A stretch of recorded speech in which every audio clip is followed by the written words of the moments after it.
तो यानी कि ये जो डेटा है ना, मतलब ये डेटा बता रहा है position of car with respect to time on a straight road, और हमें ग्राफिकल फॉर्मेट में दिखाना है यूजिंग रेस्पॉन्स 5 मार्क करेंगे। होय तो वो देखो क्राइटेरियन सी किस तरीके से मुफ्त के मार्क्स दे रहा है। क्या क्या चीज के मार्क्स है? एक मार्क जो है ना वो टाइटल ऑफ द चार्ट है, y वर्सेस x एक्सिस वाला जो फॉर्मेट है ना उस हिसाब से भी तुम लिखोगे तो तुमको मार्क्स मिल जाएगा। x एक्सिस और y एक्सिस की टाइटल लिखनी पड़ेगी, मतलब ये कि क्या डिनोट कर रहे हो वो, और यूनिट डालनी पड़ेगी उसमें भी, यानी कि जैसे तुम लोगों को वो भी मेंशन कर देना है यहाँ पे ऐसे एरो करके y axis x axis y axis और ये सब लिख के यूनिट डाल देना, और equal increment values on y axis. समझते हो इसका मतलब?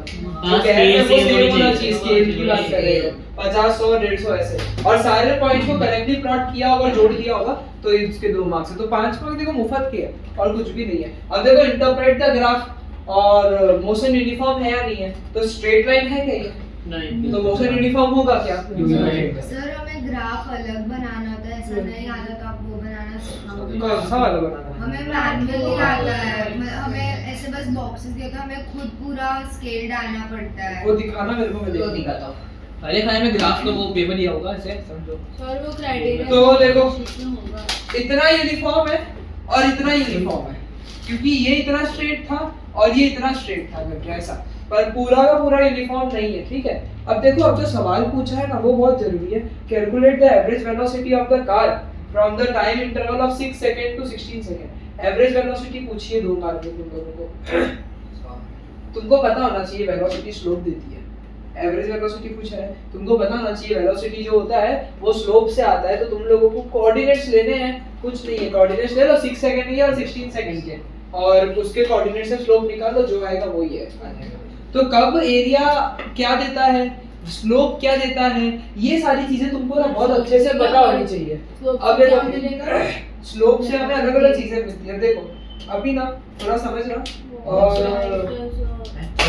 क्या रे एक बार बता दो, मैथ करे साइंस करे क्या करे फिजिक्स भाई अरे वो कैमरा का लाइट चालू हो जाएगा। शटर खोलना पड़ेगा, स्टाइलर तो ऊपर है। स्टाइलर लाओ मैं सर उंगली से लिखो ना, उंगली से। चलो ठीक है ना, मेरे पास वो ये है ना, ये मेरा इससे लिख रहे हैं, मुझे कैसी फीलिंग आती है? पावर रेंजर तुम देखते थे? पावर रेंजर को अपने मोड में आने के लिए रिमोट से इससे लिखते हुए मुझे वैसा आ रहा है। मेरा भी सपना था पिंक अलर्ट रेंजर बन जा। पिंकी सिस्टर चलो ये चालू हो जाएगा। स्टाइलर लेके आता हूं ना, जा फटाफट ले 1 मिनट बैठा, एक ही बोलता और ये देखो ग्राफ। हाँ मुझे पता है, सेकंड देना। कभी भी ना फिजिक्स में ग्राफ समझने के लिए 2 चीजें का नॉलेज होना बहुत जरूरी है, और यहाँ पे हम लोगों को ना एरिया पेरीमीटर भी करना पड़ता है। मैं एरिया के फार्मूला ट्रेपेजियम वगैरह बन जाते हैं कभी कभी। सारी बातें समझा रहा हूँ और जरूरी बातें ही बोलूंगा, स्पीड में बोलूंगा। देखो किसी भी ग्राफ में 2 सबसे जरूरी चीजें होती है, एक तो उसका स्लोप और दूसरा उसका एरिया अंडर द कर्व। उसको एरिया अंडर द कर्व या एरिया अंडर द ग्राफ भी बोलते हैं। स्लोप जो होता है ना, स्लोप 2 तरीके से निकलता है, मेरी बातों को ध्यान से सुनोगे तो ही मजा आएगा। स्लोप जो है 2 तरीके से निकलता है, या तो y2 - y1 / x2 - x1 कर दो, या तो तुम लोग tan थीटा कर दो। क्या कर दो भाई? tan theta. ये tan थीटा करने से भी क्या हो सकता है, स्लोप आ सकता है। एरिया जो होता है ना, एरिया कैसे मिलेगा स्लोप के लिए? थीटा कैसे मिलेगा वो हम देखेंगे। तो एरिया जो है ना, एरिया में तुम लोगों को सिलेबस में जो है ना वो स्ट्रेट लाइंस का ही है।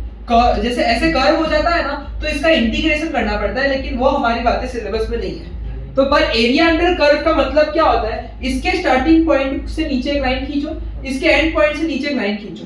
ये जितना रीजन है भाई साहब, ये क्या है? एरिया अंडर द कर्व है। ये क्या है? Area under the curve. और यहाँ पे भी अगर ये समझ लो y एक्सिस से ही चालू हो रहा है, तो इसके नीचे ये, इसके नीचे ये, तो ये जो रीजन है ये क्या है भाई? Area under the curve. अब स्लोप तो तुमको बहुत अच्छे से पता है, एरिया के कुछ स्पेशल केसेस बताता हूं, ध्यान देना। ग्राफ हो सकता है सबसे पहले तो ऐसा, ओरिजिन से शुरू होने वाला ग्राफ हो सकता है। तो जहां पे ओरिजिन से शुरू हो रहा है तो बोलो यहां से तो क्या तुम कुछ नीचे लाइन खींच सकते हो क्या? ये तो खुद ओरिजिन पे है। ध्यान देने वाली बात है, आजकल पान वाला बहुत डिस्ट्रैक्टेड है। ये ध्यान देने वाली बात है, ये ओरिजिन से स्टार्ट हो रहा है तो इसके स्टार्टिंग पॉइंट से हम नीचे लाइन नहीं खींच सकते, पर इसके बाद से नीचे मैं खींच सकता हूँ लाइन, और ये क्या बनेगा, राइट एंगल ट्रायंगल बनेगा। क्या बनेगा ये? राइट एंगल ट्रायंगल बनेगा, और इसका एरिया निकलेगा half into base into height, और इसका बेस इज x एक्सिस और हाइट इज y एक्सिस। ये हो सकता है, ये केस हो सकता है। दूसरा केस मेरा हो सकता है कि ऐसे कोई चीज कांस्टेंट रहे, ऐसे कोई चीज कांस्टेंट रहे, किसी एक के बढ़ने से दूसरी बढ़ी नहीं, तो तुम लोग यहाँ से तो नीचे लाइन नहीं खींच सकते हो, लेकिन यहाँ से खींच सकते हो, एंड दिस इज रेक्टेंगल। ये क्या बन गया? रेक्टेंगल बन गया। तो इसका एरिया आएगा लेंथ इनटू ब्रेथ करके, length is x axis, breadth is y axis, तो x इनटू y करके। तीसरा स्पेशल केस है, तीसरा केस बहुत सॉलिड है। कैसा होता है पता है? बीच से चालू होना। कैसा होता है पता है? बीच से चालू होना। तो यहाँ पे क्या होता है, इधर से नीचे खींच दो और इधर से भी भाई साहब क्या कर दो, नीचे खींच दो, और ये क्या बन जाता है? ट्रेपेजियम, जहाँ पे पैरेलल साइड A और B ये है और हाइट ये है।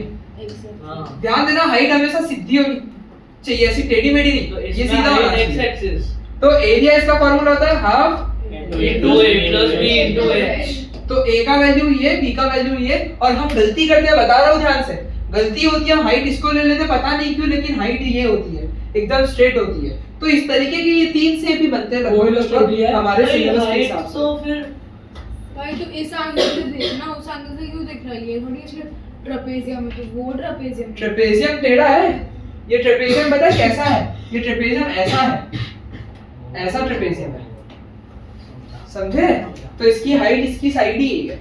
नॉर्मली ट्रेपेजियम ऐसे होते हैं, तो उसमें हाइट हमें अलग से निकालनी पड़ती है, लेकिन इसमें यही है स्पेशल ट्रेपेजियम। तो कुछ इस तरीके से होता है। आइसोसेलेस होता है ना, ऐसा कुछ। आइसोसेलेस ट्रेपेजियम होता है, तो बेस एंगल सेम होते हैं मैथ से। देखो अब क्या कहना चाह रहा हूं मैं, जैसे कि तुम लोगों को मैंने बताया था, हम लोग जो ग्राफ बनाते हैं तो distance time displacement time graph एक कैटेगरी, दूसरी स्पीड टाइम वेलोसिटी टाइम, और तीसरा एक्सेलरेशन टाइम ग्राफ बनाते हैं। लेकिन हम लोगों के सिलेबस में एक्सेलरेशन टाइम ग्राफ नहीं है, हमें दो ही पढ़ना है, डिस्टेंस टाइम ग्राफ और स्पीड टाइम ग्राफ, उसी को पढ़ना है। अब देखो डिस्टेंस वेलोसिटी टाइम ग्राफ, मतलब हाँ उसको भी पढ़ेंगे, लेकिन अभी उसको पढ़ रहे हैं। डिस्टेंस टाइम ग्राफ या डिस्प्लेसमेंट टाइम ग्राफ, ये बातें एक ही जैसी है। चलो फोन आ रहा है। ये बातें जो है ये एक ही जैसी है। एक में स्पीड आएगा, एक में क्या हुआ? वेलोसिटी। सर की बात है, हाँ भेज दे। तो ये कहानी, डिस्टेंस को और डिस्प्लेसमेंट को y एक्सिस पे ले लो, टाइम को जो है तुम क्या कर लो x एक्सिस पे ले लो, तो तुम्हारा ये कहानी हो जाएगा। इसको एनालाइज करने से बहुत सारी चीजें मिल जाती है। मैं ना तुमको ज्यादा घुमा फिरा के या फर्स्ट टाइम एक्सप्लेनेशन जैसे कर रहे हो उस लॉजिक पे नहीं लेके जाऊंगा, तुमको पता है चीजें, तो मैं बस रिकैप करवा रहा हूँ कि डिस्टेंस टाइम ग्राफ में जो भी कर्व है ना, इसका स्लोप क्या देगा, इसका स्लोप स्पीड देगा, और इसका स्लोप क्या देगा, वेलोसिटी देगा, और दोनों के एरिया क्या देंगे, बहुत जरूरी बात है, सबसे इंपॉर्टेंट, एकदम आंख नाक कान खोल के सुनना, दोनों के एरिया लॉलीपॉप देंगे। क्या भूल गए? कुछ नहीं भूल गए कि नहीं? क्या समय बात जो 9th में नहीं थे अभी उनको नहीं समझ आएगा, लेकिन एरिया जो होता है इधर कुछ भी नहीं देता है, यानी इसके कर्व का एरिया निकाल लोगे ना, अच्छा, तो भी तुमको कुछ भी नहीं मिलेगा, तो मतलब तुमको क्या मिलेगा, लॉलीपॉप, यानी कि स्पीड टाइम और डिस्प्लेसमेंट टाइम। ये कर्व जो बनाया है उधर तो कर्व भी नहीं अरे है, बना दिया प्यारा, इमोशनल क्या हो रहा है? तो यानी कि इसमें स्लोप ही कुछ देता है, एरिया कुछ भी नहीं देता। अब देखो जब मैंने ये पहली बार सीखा था ना, तो मैंने क्वेश्चन किया था क्यों, लॉजिक बताओ, तो तुम भी लॉजिक सुनो। स्लोप जो है वो क्या है, y2 y1 x2 x1 है या नहीं है? अच्छा ओके, ये मीटर में है और ये सेकंड में है, इसका जो भी y2 y1 करोगे आंसर मीटर में आएगा ना, मीटर पर सेकंड, और नीचे सेकंड में आएगा। ये मीटर पर सेकंड क्या है, स्पीड है, क्योंकि डिस्टेंस है तो मैं वेलोसिटी नहीं बोलूंगा, स्केलर क्वांटिटी की बात हो रही है, तो स्पीड है ये। पर एरिया के लिए तुम क्या करोगे, एरिया के लिए तुम half into base into height करोगे, तो चलो हाफ की तो कोई यूनिट नहीं है, जाने दो, बेस की यूनिट क्या है, मीटर, और हाइट की यूनिट सेकंड, रुको सॉरी, बेस की यूनिट सेकंड है और मीटर, तो सेकंड इनटू मीटर या मीटर इनटू सेकंड की कोई भी यूनिट है क्या हमारे पास?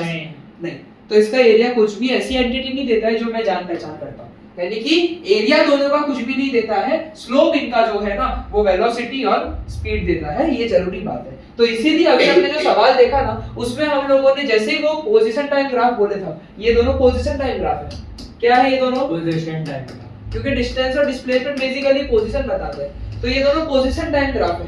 इन दोनों पोजीशन टाइम ग्राफ में से जो भी तुमको आ जाए, तुमको उस सवाल में बोला था वेलोसिटी ढूंढ के दो, तो तुमने क्या ढूंढ लिया था तुरंत से? स्लोप ढूंढ लिया था। सो उसमें अभी एग्जांपल है, जैसे ओम्स लॉ वाला भी एक है। हाँ पता है मुझे, वो स्लोप का ही इंपॉर्टेंस बता रहे हैं। और जैसे ऑप्स लॉ समझाता है, एरिया कुछ भी नहीं देता है, क्योंकि एरिया में जो यूनिट बन रहा है ना, मीटर इनटू सेकंड, ऐसी कोई यूनिट हमारे पास नहीं है। यानी कि एरिया इसका कुछ भी नहीं देता है, एरिया इज मीनिंगलेस। यहाँ पे एरिया निकाल के भी मुझे कुछ ऐसा नहीं मिलेगा जो मेरे काम का है। अब जैसे कि ओम्स लॉ याद करो, वहां पे वीआई ग्राफ था। क्या था भाई? वीआई ग्राफ था। ओम्स लॉ की स्टेटमेंट याद करो, V is equal to IR। Ohm's law की स्टेटमेंट क्या थी? V is equal to IR।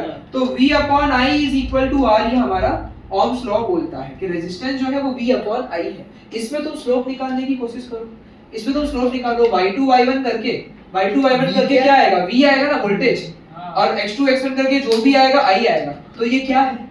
Resistance है। तो VI ग्राफ का स्लोप क्या देता है? रेजिस्टेंस। I क्या होता है? I is current, V is voltage. तो कहानी ये है कि स्लोप जो है ना, स्लोप बहुत जरूरी है।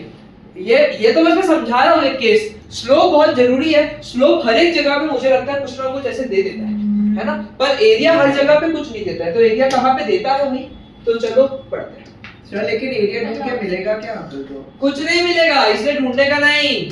तो कभी नहीं ढूंढने का, तो नहीं, अब ढूंढने का, अब ढूंढने का। अरे यार गुमराह कर रहे हैं यार। तो ढूंढना क्या? सुनो, अगर मेरे को पढ़ाते पढ़ाते बीच में क्वेश्चन करोगे तो गुमराह ही होगे। मेरा फ्लो खत्म होने से पहले पूछ लिया तो आधी मौत तो हो चुकी है। ये बड़ा एस है तो स्पीड है, ध्यान रखना। बड़ा एस और ये वेलोसिटी है। तो मेरी बातों को ना ध्यान से सुनना, मेरी बातों को बहुत ध्यान से सुनना। ये मैंने दोनों के क्या कर दिया, लेट से कर्व बना दिया। कैसे ही बना सकता हूँ, मेरी इच्छा है। स्लोप की बात बाद में करते हैं, एरिया की बात पहले करते हैं। एरिया जो कि यहाँ पे क्या बनेगा, half into base into height. Value जाने दो, अगर तुम लोगों को कांसेप्ट समझना है तो वैल्यू बिना समझने की कोशिश करो। इसका जो बेस है वो क्या है? सेकंड है या नहीं है? इसकी बेस की यूनिट क्या है? सेकंड्स। और हाइट जो है वो क्या है? स्पीड, यानी वो मीटर पर सेकंड है।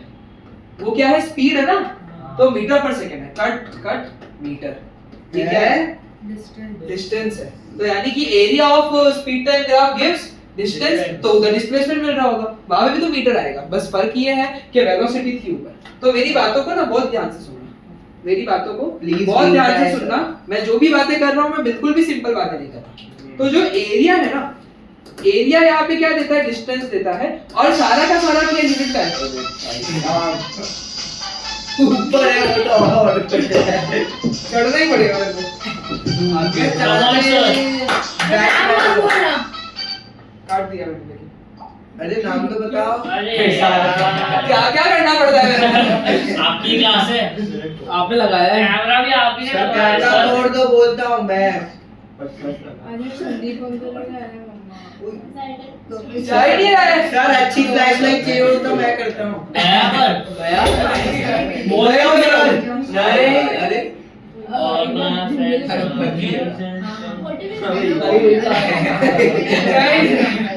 आशा हटाओ, आ जाओ। ये और ब्राइट क्यों कर रहा है? सर आपका कैमरा वाले को अति प्रॉब्लम है। जा भाई। एक को और करो यार। अरे राइट राइट। नहीं नहीं यही बैठा है ना तू? नहीं। अरे एक सेकंड के लिए इतनी लाइट हो गई। सर आपको नहीं आता, शांति को ही आता है। कम ऑन शानवी क्या होगा? क्या रिकॉर्ड धीरज पागल है क्या यार तनुष?